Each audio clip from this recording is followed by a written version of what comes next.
So the I am, it says here, Jesus raised the divine understanding and power, the I am identity. He was the man from Nazareth, but he identified with God. In the beginning was the Word, and the Word was made flesh, incarnate. The I am is the Father, Elohim, the Son, or the Word, and the Spirit. That's what we believe. So if it's the Spirit, yeah, I'm recording this. Then the identity means that I'm one with God. And when he said he was one with God, the Pharisees picked up stones to stone him because he said he was one with God. Me and my Father are one. He said it straight up. Now, when we say my car, my house, my job, this is mine. I am a prophet, teacher. I am. What that got to do with what Jesus was identifying with? He was identifying being one with God.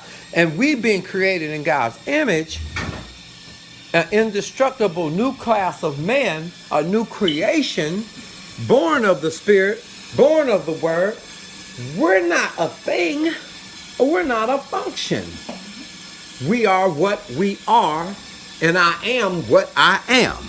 I am when I'm in thought with Elohim, when my thoughts become one with God, the mind of Christ, the mind of God, God in man. You see what I'm saying?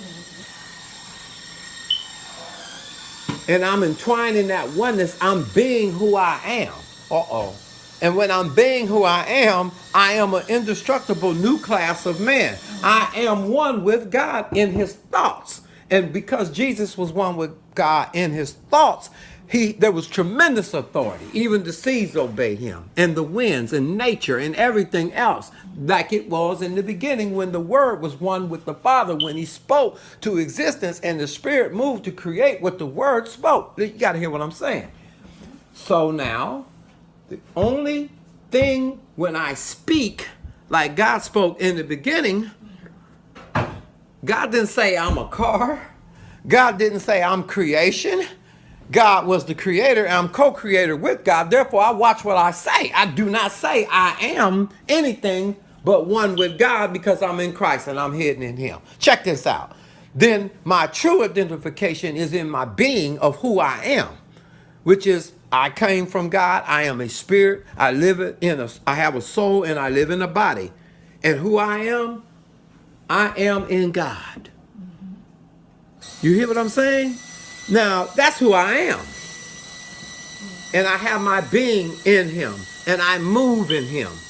And my life, which is not the life that I would choose through the ego, but the life is lived of God through me. Because we are one. We hooked up by my thoughts. And if that's the case, then I'm not a function or a title. I am what I am.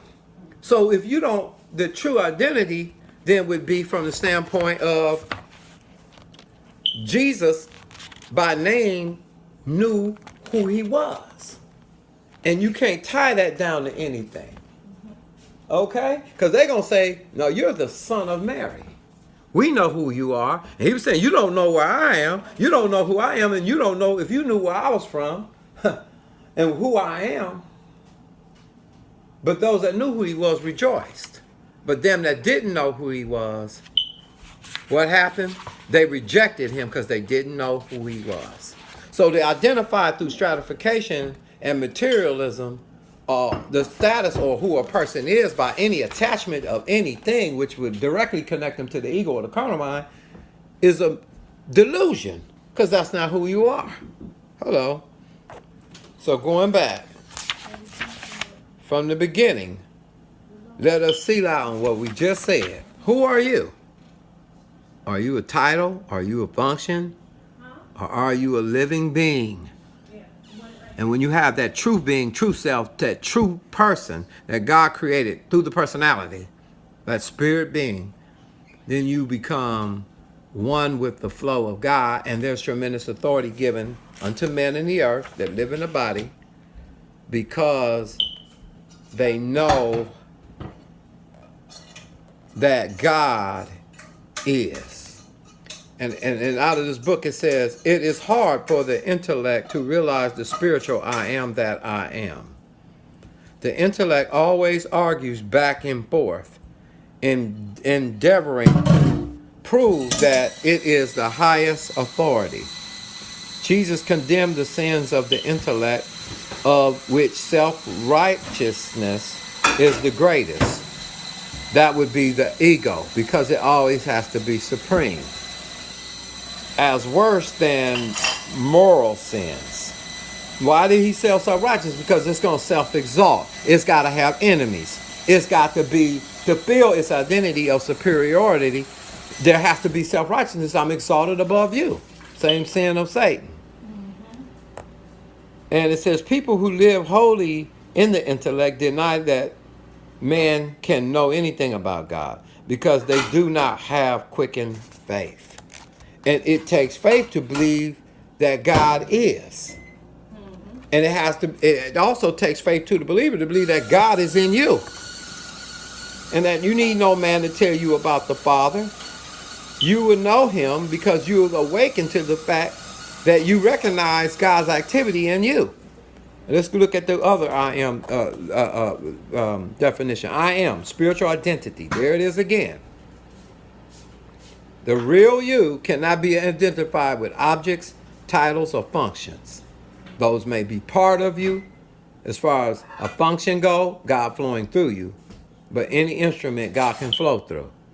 So, spiritual identity, the real or Christ mind. See, there it is. Going back, one with thought with God, the Elohim.